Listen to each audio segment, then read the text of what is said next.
Hello, I am Rachit. The passage given is, the question is, the title that best expresses the ideas of the passage is. Solution. The first one says, diverse ways of fascism and communism. Though it's not wrong, but does not captures the entire idea supplied by the passage. Hence, is incorrect. Fascism and communism. It gives an incomplete sense of the passage. Hence, it's also incorrect. Option 3, which says difference between fascism and communism. The passage deals with the similarity of fascism and communism. So option 3 is also ruled out. In the entire passage, the author speaks about the similarity of the modus operandi, that is, the way of working of fascism and communism, and hence option 4, which gives the best idea about the passage, and hence is the title. So option 4 is correct. So the right choice is 4. Thank you. करके दिखाएंगे. Hello, I am Rachit. The passage given to us is this. The question is, which of the following has not been mentioned or implied as a tenet of fascism? Solution. If you look at the options, option 1, 2 and 3 are given in the second paragraph. So option 4, which is not mentioned or implied in the passage, becomes the correct answer. So answer is 4. Thank you. करके दिखाएंगे. Hello, I am Rachit. The passage given to us is this. The question is, fascist authoritarianism and Soviet communism, according to the author, share all the methods and tactics of government except. Solution.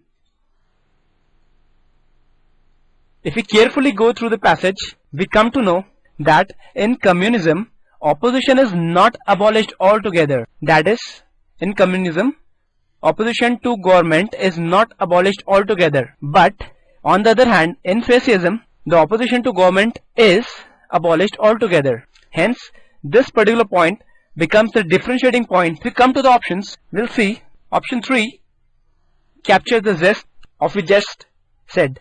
So the answer becomes 3. Thank you. करके दिखाएंगे. Hello, I am Rachit. This is the given passage. The question is, from this passage we may infer that the author, the solution is, the author talks about the negative aspects of fascism and communism given from paragraph 3 and 4.